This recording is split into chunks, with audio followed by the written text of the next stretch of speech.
అదే RTV app వార్తల్ని క్షణాల్లో చదివే అవకాశం ఉంటుంది. ఒక న్యూస్ పేపర్, ఒక టెలివిజన్ ఛానల్ మీ చేతుల్లో ఎప్పుడూ ఉంటాయి. ఆంధ్రప్రదేశ్ను అడ్డగోలుగా విభజించిన పాపానికి కాంగ్రెస్ ప్రభుత్వాన్ని మాత్రం 10 ఏళ్ల పాటు నవ్యాంధ్రప్రదేశ్ ప్రజలు దూరం పెట్టారు. కాకపోతే అనూహ్య పరిణామాల నేపథ్యంలో దశాబ్ద కాలం అనంతరం తెలంగాణలో కాంగ్రెస్ పార్టీ అధికారంలో రావడం, మళ్ళీ ఆంధ్రప్రదేశ్లో ఆ కాంగ్రెస్ పార్టీని బతికించేందుకు దివంగత నేత వైఎస్ రాజశేఖర రెడ్డి కుమార్తె వైఎస్ షర్మిల పీసీసీ పగ్గాలు చేపట్టడంతో కాంగ్రెస్ పార్టీకి మళ్ళీ పూర్వం వస్తుందని చెప్పి అందరూ కూడా ఆశపడ్డారు. కాకపోతే ఆమె పగ్గాలు చేపట్టినప్పుడు ఉన్నటువంటి ఆ స్పీడ్ మాత్రం ఈరోజు తగ్గిందని చెప్పుకోవచ్చు. 2024 సార్వత్రిక ఎన్నికల ముందు కాంగ్రెస్ పార్టీకి ఊతం కల్పించినటువంటి ఆమె చరిష్మా ప్రస్తుతం మాత్రం ఒక అంతు తగ్గిందని చెప్పుకోవచ్చు. ఈ తరుణంలో రెండు ప్రాంతీయ పార్టీలు 2024 సార్వత్రిక ఎన్నికల మేనిఫెస్టోను విడుదల చేశారు. అనితర సాధ్యం కానటువంటి మేనిఫెస్టోను విడుదల చేశారని విమర్శించినటువంటి మాజీ ముఖ్యమంత్రి చంద్రబాబు నాయుడు ఈరోజు ఏదైతే మేనిఫెస్టో ప్రవేశపెట్టారో వైఎస్ఆర్ కాంగ్రెస్ పార్టీ మేనిఫెస్టోని మక్కిగా ఈరోజు పెట్టి 2024లో అధికారంలోకి రావడానికి ఆయన ప్రయత్నిస్తున్నారు. మరోవైపు చూస్తే కనుక 2014లో విభజన ఆంధ్రప్రదేశ్ను అభివృద్ధి దిశగా తీసుకెళ్లాలని సంక్షేమానికి అంతగా ప్రాధాన్యత ఇవ్వనటువంటి చంద్రబాబు నాయుడు 2019 ఎన్నికల్లో సంక్షేమానికి అధిక ప్రాధాన్యత ఇచ్చి అభివృద్ధిని మాత్రం దూరం పెట్టినటువంటి జగన్మోహన్ రెడ్డి 19లో సక్సెస్ అయ్యారు. అదే పందాతో 2024లో నవరత్నాల్లో భాగంగానే ఇంకా సంక్షేమానికే ప్రాధాన్యత ఇచ్చినటువంటి మేనిఫెస్టో ఇది. ఈ మేనిఫెస్టోలు రెండింటి విషయంలో ప్రస్తుతం కాంగ్రెస్ పార్టీ శ్రీకాకుళం జిల్లా పార్లమెంటరీ అభ్యర్థి, అదేవిధంగా సీనియర్ మోస్ట్ జర్నలిస్ట్ అయిన పేడాడ పరమేశ్వరంతో ఉన్నారు. ఏదైతే 9 గ్యారంటీల మేనిఫెస్టో కాంగ్రెస్ విడుదల చేసిందో వాటికి ఆంధ్రప్రదేశ్ అభివృద్ధికి ఏ మేనిఫెస్టో దోహదపడుతుంది, కాంగ్రెస్ పార్టీ విడుదల చేసినటువంటి ఆ మేనిఫెస్టోలో రేపు రాష్ట్ర భవిష్యత్తు ఈ రీజనల్ పార్టీలు రెండూ కూడాను వారి సొంత ప్రయోజనాలు తప్ప ప్రజల తాలూకా సమస్యలు కానీ అదేవిధంగా అభివృద్ధి విషయంలో ఎందుకు అంతలా నిర్లక్ష్యం చేసి కేవలం తాయిలాలకే పరిమితం చేస్తున్నారనే విషయం ఆయనతో మాట్లాడదాం. నమస్తే అండి. చూస్తే ప్రస్తుతం మాత్రం ఆంధ్రప్రదేశ్ని వారి సొంత ప్రయోజనాలకే వాడుకున్నట్టు కనిపిస్తుంది. 2014లో అంటే రాష్ట్ర విభజన అనంతరం అనుభవించినటువంటి చంద్రబాబు నాయుడు కనుక ముఖ్యమంత్రి అయితే రాష్ట్రం అభివృద్ధి అవుతుందని చెప్పేసి ఆశపడిన ఆంధ్రప్రదేశ్ ప్రజలకు మాత్రం రాజధాని అసంపూర్ణం, అన్ని తాత్కాలికం పేరుతోనే తంతు తేల్చుకుంటూ వచ్చారు. 2019లో అనితర సాధ్యం కానటువంటి హామీలు ఇచ్చినటువంటి ఒక స్ట్రాటజీ ఈరోజు జగన్కి ముఖ్యమంత్రిని చేసింది. ఈరోజు 2024 సార్వత్రిక ఎన్నికల్లో ఇద్దరు కూడాను అదే రీతిలో కేవలం సంక్షేమమే తప్ప అభివృద్ధి అన్న పదాన్ని ఎక్కడ కూడాను పొందుపరచలేదు. ఈరోజు 9 గ్యారంటీలతో మీరు వచ్చినటువంటి మేనిఫెస్టోకి దీనికి రేపు రాష్ట్ర భవిష్యత్తు ఎలా ఉండబోతుంది, కేవలం అధికారమే పరమాధానంగా వారు చేసినట్టు ఈ మేనిఫెస్టో విషయంలో మీకు అనుమానగత. ముందుగా ఇది ఒక జాతీయ పార్టీ. కాంగ్రెస్ పార్టీ అనేటువంటిది ఒక జాతీయ పార్టీ, ఒక జాతీయ విధానం ఉంటుంది. ఇందులో రాష్ట్రానికి సంబంధించి ఒక దీర్ఘకాలికమైనటువంటి దృక్పథంతో ఒక ప్రణాళిక తయారు చేయబడుతుంది.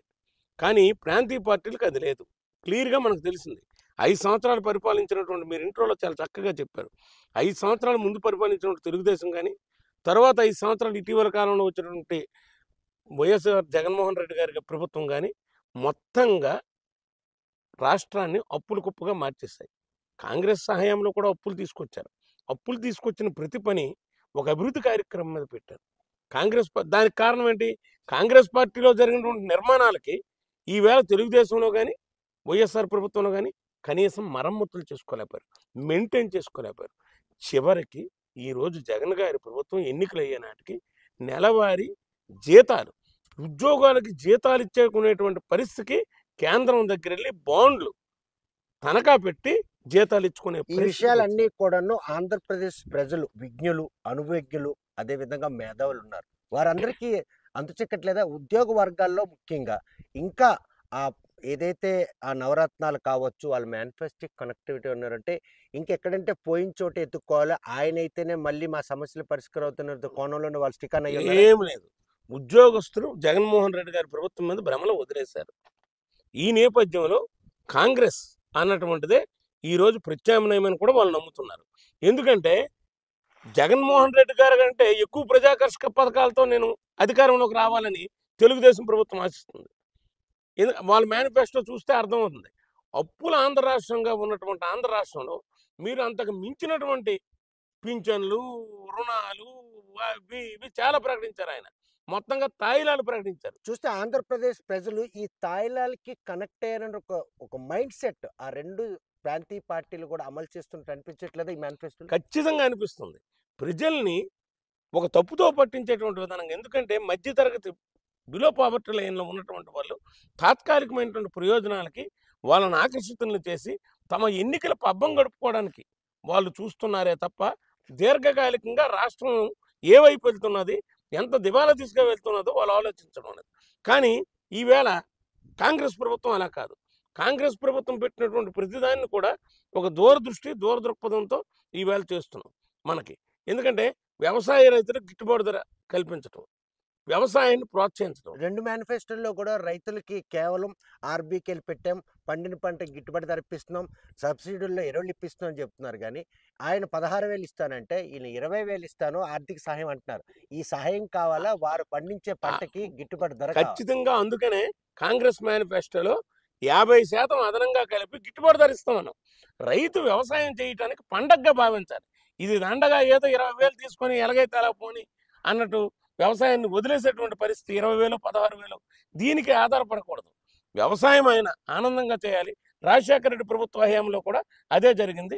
ఇప్పుడు కూడా వచ్చే ప్రభుత్వంలో కూడా కాంగ్రెస్ ఏదైతే మేము ఇచ్చే మేనిఫెస్టో ప్రజలు ఆదరిస్తే ఖచ్చితంగా మేము వ్యవసాయాన్ని ఒక పండగ వాతావరణంలోకి తీసుకెళ్ళడానికి మేనిఫెస్టోని రూపొందించాం. అదేవిధంగా చూడండి, ఉద్యోగాల కల్పన మొత్తంగా అవుట్ సోర్సింగ్లో పడేసి వాళ్ళని అంతటిని నిరుద్యోగుల్లో అశాంతి, వాళ్ళు కొన్ని ఏదో తాత్కాలికమైన తాయిలాల మీద ఆధారపడేటువంటి పరిస్థితికి విద్యావంతులు తీసుకురావడానికి రెండు పార్టీలు అప్పుల కుప్పలో కూరుపోయిన ఆంధ్రప్రదేశ్కి ఈవేళ అనుభవం చంద్రబాబు నాయుడు మేనిఫెస్టోలో నిరుద్యోగ భృతి, మహిళలు ఎంతమంది ఉంటాయో 19 ఏళ్ళ నుండి ఆయన స్ట్రాటజీ ఏ విధంగా తీసుకో ఆల్రెడీగా ఆంధ్రప్రదేశ్ పూర్తిగా అంధకారంలో నెట్టబయపడుతుంది. ఒక రాజధాని లేదన్నటువంటి ఒక భావన ప్రపంచం మొత్తం కూడా ఆంధ్రప్రదేశ్ చూస్తుంది. అంటే ఈ రెండు ప్రాంతీయ పార్టీలు ఆంధ్రప్రదేశ్ ప్రజలను ఏం చేయదలుచుకున్నారు? కేవలం అధికారమే పరమావధిగా పనిచేస్తున్నాయి. అధికారంలోకి వచ్చిన వెంటనే ఆంధ్ర రాష్ట్రాన్ని మరింకేముంది, ఇప్పటికే సగం ఆస్తులు జగన్ గారు అమ్మారు. మిగిలిన ఆస్తులన్నింటినీ అమ్మి పరిపాలన చేయడానికి వాళ్ళిద్దరు ఎవరు వచ్చినా సరే నెక్స్ట్ సిద్ధంగా ఉన్నారని క్లియర్గా అర్థమవుతుంది. మరొక పిక్చర్ ఏముంది, కేంద్ర ప్రభుత్వంలో అప్పుల స్థాయి దాటి అప్పుల్ని చేశారు. కేంద్రం కూడా అదే స్థాయిలో ఉంది, రాష్ట్రం కూడా అదే స్థాయిలో ఉంది. ఎవరి స్థాయిలో వాళ్ళు అప్పులు చేయటం, ఉన్న గడికి గతంలో కాంగ్రెస్ ప్రభుత్వం సంపాదించినటువంటి భూములు ఉన్నాయి, ఆ భూములు వీళ్ళు అమ్ముతున్నారు. ఇప్పుడు ఇన్నాళ్ళు జగన్మోహన్ రెడ్డి గారు అమ్మారు. ఇప్పుడు రేపు ఉదయం జగన్మోహన్ రెడ్డి గారు వచ్చినా లేదా తెలుగుదేశం ప్రభుత్వం వచ్చినా ఈ పథకాలు ఇప్పుడున్న మేనిఫెస్టో అమలు చేయాలంటే ఉన్న భూములన్నీ సంవత్సరంలో అమ్మేయాలి. 5 ఏళ్ల పాటు ఎవరికెవరు సంబంధం లేనటువంటి పరిస్థితుల్లో స్కిల్ డెవలప్మెంట్ కేసులో అరెస్ట్ అయినటువంటి మాజీ ముఖ్యమంత్రి చంద్రబాబు నాయుడు పరామర్శకు వెళ్ళినటువంటి పవన్ కళ్యాణ్ మద్దతు ఇస్తానని చెప్పడం, తర్వాత బీజేపీని మెప్పించడం, ఈ ముగ్గురు కలిసి ఈరోజు ఉమ్మడి మేనిఫెస్టో ప్రకటనలో బీజేపీ పాత్ర సున్నా కావడం వెనక ఉన్నటువంటి ఆంతర్యం జగన్మోహన్ రెడ్డి చంద్రబాబు నాయుడుతో ఎంపీ సీట్ల కోసం కేంద్రం ఆడుతున్న డ్రామా అనుకోవచ్చా? 100% ఇది అందరికీ ప్రజలందరికీ తెలుసండి. వీళ్ళలో ఎవరికి ఓటేసినా అది బీజేపీకే ఓటు. బీజేపీ కూడా వాళ్ళకి ఏ సీట్లు ఇచ్చినా ఇవ్వకపోయినా అవి తెలుగుదేశం గెలిచినా లేదా జనసేన గెలిచినా లేదంటే వైఎస్ఆర్ జగన్మోహన్ రెడ్డి గారు గెలిచినా అవి బీజేపీకే ఇస్తారు. పోటీలు పడి మేము బీజేపీకి మొత్తాన్ని ఎన్నికలకు ముందు ప్రకటించారు కదా, పొత్తున్నోళ్ళు ప్రకటించారు, పొత్తు లేని వాళ్ళు ప్రకటించారు. కనుక బీజేపీ ఇప్పుడు రాష్ట్రానికి ఏం చేసిందో మనకు తెలుసు. రాష్ట్ర ప్రజలు ఆలోచిస్తున్నారు, ముఖ్యంగా మేధావర్గం చాలా ఖచ్చితంగా ఆలోచిస్తున్నారు, యువకులు ఆలోచిస్తున్నారు. నిరుద్యోగులు, రోడ్డున పడ్డ నిరుద్యోగులు, కేంద్ర ప్రభుత్వంలో అపాయింట్మెంట్స్ లేవు, రాష్ట్రంలో అపాయింట్మెంట్స్ లేవు, కేంద్రంలో ఉన్నటువంటి తాత్కాలికమైనటువంటి ఉద్యోగాలుగా మార్చేశారు. సిపాయి ఉద్యోగాలు కొన్ని, శాశ్వతమైనటువంటి జవాన్ ఉద్యోగాలు తాత్కాలికమైనటువంటి ఉద్యోగాలుగా మార్చేశారు. ఏ ఉద్యోగస్తుడికి గ్యారంటీ లేదు, ఉద్యోగం అన్నటువంటిది ఒక ఉపాధిగా తీసుకునే పరిస్థితి లేదు. కేంద్రం రాష్ట్రం మొత్తంగా ఒక జీవితం మీద గ్యారంటీ లేని అలాంటి ఆలోచించేటటువంటి తత్వం ఉన్న వాళ్ళు ఈరోజు వాటర్ని డైవర్ట్ చేస్తే అంటే పొయ్యెళ్ళి పెనం మీద పడేటట్టు, అటు చూస్తే గొయ్య ఇటు చూస్తే నొయ్య. వైసీపీ ప్రభుత్వం హయాంలో 5 ఏళ్ల పాటు రాష్ట్రం అప్పుల కూపులు అయిపోయారు. తలదన్నే విధంగా తాయిలాలు ఇచ్చేందుకు చంద్రబాబు నాయుడు ఏమొచ్చి అధికారం కోసం 3 పార్టీల కూటమి ఇవన్నీ కలిసి ఈరోజు మళ్ళీ రాష్ట్రం అంతలా సంపద సృష్టించుకోవడం రాని జగన్మోహన్ రెడ్డి అన్న ఆయన రేపు ఏ సంపద సృష్టిస్తారు, ఈ సంక్షేమ పదాలకైనటువంటి మొత్తాన్ని ఎక్కడి నుండి తెస్తాడమ్మ? మినిమం అవగాహన లేదా చంద్రబాబు నాయుడు? చంద్రబాబు నాయుడు గారికి లేదు, జగన్మోహన్ రెడ్డి గారికి లేదు. అర్థమవుతుంది కదా. ఏదో నేను విజనరీ అని చెప్పారు చంద్రబాబు నాయుడు గారు. చాలాసార్లు నేను ఒక విజనరీ అని చెప్పారు. ఏం విజనరీ అండి? ఇదే విజనరీ. ఆయన ఇచ్చినటువంటి తాయిలాల కంటే నువ్వు ఎక్కువ ప్రకటించి అధికారంలోకి రావాలనుకోడు మా విజనరీ. ఈ దేశంలో సంపద ఎలా సృష్టిస్తావు? ఈ రాష్ట్రంలో సంపద ఎలా సృష్టిస్తావు? ఈ రాష్ట్రంలో అప్పుల నుంచి బయటను ఎలా పడేస్తావు? ఈ విషయంలో కాంగ్రెస్ పార్టీ రాష్ట్రంలో ఇటువంటి పరిణామాల్ని ప్రజల్లోకి, ఓటర్లకి ఎలా చెప్పబోతుంది? మేము ఖచ్చితంగా మేము చెప్తున్నాం, ఇది కరెక్ట్ అయినటువంటి మేనిఫెస్టో కాదు, ఈ తాయిలాలు ప్రకటించేటువంటి సంస్కృతి కాదు. ఖచ్చితంగా మేము విద్యార్థులకు కేజీ నుంచి పీజీ వరకు ఉచిత విద్యను, ఇది విద్యార్థులలో దీర్ఘకాలికంగా విద్య ఒక సంపద ఉన్నటువంటిది, మానవ వనరులు ఉన్నటువంటి రాష్ట్రాన్ని సృష్టించడానికి మేము ఖర్చు పెడుతున్నాం. మహిళల్లో నిరుపేద మహిళకి, ఒక మహిళకే మేము 8,300 రూపాయలు నెలకిస్తాను. అంతేగాని వయసు ఉన్నటువంటి మహిళలందరికీ, చక్కగా కష్టపడవలసిన మహిళలందరికీ ఓటర్లు ఆకర్షితులు అవుతారా? వాటర్లో ఆకర్షితులు అవ్వటం అనేటువంటి వాటర్లో ఆలోచన వస్తుంది. మేము ఇదొక జాతీయ పార్టీ, స్వాతంత్రోద్యమం నడిపిన పార్టీ. ఈవేళ అధికారం కోసం, అందలం కోసం కొట్లాట చేసేటటువంటి పరిస్థితి కాంగ్రెస్ పార్టీకి లేదు. దేశాన్ని నిర్మించింది, అలాగే దేశాన్ని మళ్ళీ నిర్మించాలి. రాష్ట్రాన్ని 175 నినాదంతో 2024 వైసీపీ వెళ్తుంటే, ఎట్టి పరిస్థితుల్లో మళ్ళీ అధికారులు రావాలి, వైసీపీ రహిత ఆంధ్రప్రదేశ్ కోసం ఈరోజు కూటమి, ఈరోజు గవర్నమెంట్ ఫార్మ్ చేయాలన్నటువంటి వాళ్ళ స్టేటర్లో కాంగ్రెస్ పార్టీ ఈసారి అసెంబ్లీకి ఎన్ని సీట్లు వెళ్ళే పరిస్థితి? కాంగ్రెస్ పార్టీకి ఎన్ని సీట్లు అన్నటువంటిది, మేము 155 సీట్లకి కూటమి తరపున పోటీ చేసాం. ఇండియా ప్లాట్ఫామ్ తరపున మేము కూడా పోటీలో ఉన్నాం. ఇండియా ప్లాట్ఫామ్ అనుకున్న దానికంటే గట్టి పెర్ఫార్మెన్స్ ఇస్తుంది ఈ రాష్ట్రంలో. ఇవాళ శ్రీకాకుళం జిల్లాలో చూసుకుంటే, జిల్లా మేరకు నా పార్లమెంట్ కాన్స్టిట్యున్సీలో 7 నియోజకవర్గాల్లో మీరు చూస్తున్నారు. ముందుగా మాకు టికెట్లు ప్రకటించడం కొద్దిగా ఆలస్యం అవటం, కొద్దిగా లేట్ అయింది. ఈ వేళ వచ్చేసరికి నష్టం జరిగేదా? ఆ ఆలస్యం వలన ఒక స్లాగ్ మా అభ్యర్థులు ఎవరా అన్నటువంటిది అన్ని సిద్ధం చేసి పరుక్కు సిద్ధమయ్యారు. ఈలోగా అందరం సర్దుకున్నాం. దానివల్ల కొంతమంది ప్రజలకు ఇంకా కాంగ్రెస్ అభ్యర్థులు ఏరి అనిపించిన మాట వాస్తవం. ఇప్పుడు ఏమైంది? ఎక్కడ జరిగిందా తప్పిదమని కాదు, అది జాతీయ పార్టీ వీళ్ళు ప్రకటించినట్టు రోజుకు వాళ్ళు ప్రకటించి నిమిషంకి ఒక ఇది చేసి ఉత్కంఠ రేపలేరు కదా. వాళ్ళు అన్ని ఆలోచించారు, సర్వే చేశారు. తెలంగాణలో కాంగ్రెస్ వచ్చిన తర్వాత ఈరోజు ఆంధ్రప్రదేశ్లో పిసిసి పగ్గాలు శర్మిల చేపట్టిన తర్వాత కాంగ్రెస్ పార్టీయే మళ్ళీ ఈ రాష్ట్రానికి ప్రత్యామ్నాయం అని ఓటర్లు, ప్రజలు భావించినటువంటి ఈ తరుణంలో పార్టీ అధిష్టానం చేసినటువంటి ఈ తత్సరం ఈరోజు పార్టీ మీద మళ్ళీ దృష్టి మళ్ళిందా? అది అలాగని నేను అనుకోను. పార్టీ నిర్మాణానికి చాలా పటిష్టమైనటువంటి అభ్యర్థిని ఎంపిక చేయడంలో కొద్దిగా కసరత్తు అన్నటువంటిది దీర్ఘకాలికంగా జరిగింది అన్నటువంటిదే నా దృక్పథం. నేను అలాగే ఆలోచిస్తాను. ఆ విధంగా మేము అందుకనే అటువంటి అభ్యర్థులు కాబట్టి ఇప్పుడు అర్జెంటుగా అందుకున్నారు. వాళ్ళు ఎంపిక చేయడంలో ఒక బలమైనటువంటి అభ్యర్థులను ఎంపిక చేశారు కాబట్టి వాళ్ళు అందుకున్నారు ప్రచారంలో.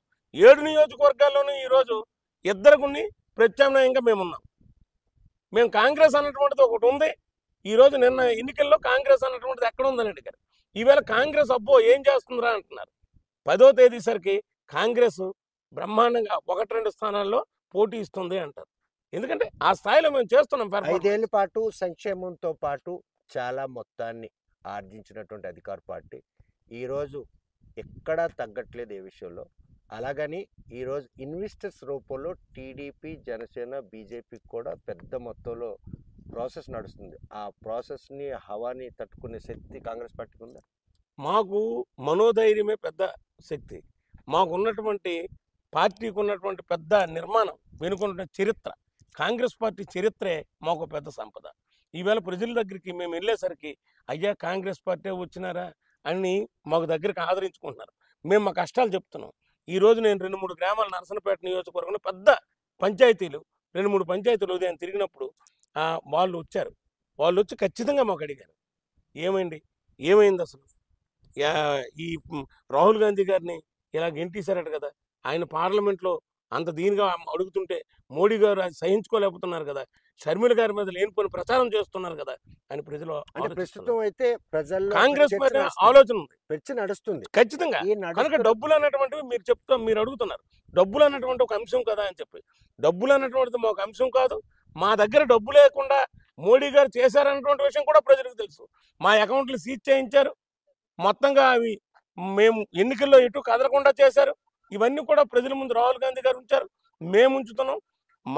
మేము డబ్బులు ఇచ్చేటువంటి పరిస్థితులు ఇప్పుడు లేమని చెప్పి ఖచ్చితంగా మేము ఎన్నికల్లో మా ఆత్మబలంతో మేము ముందుకెళ్తామని చెప్పి మేము ఆశిస్తున్నాం, ప్రజలు నమ్ముతున్నారు.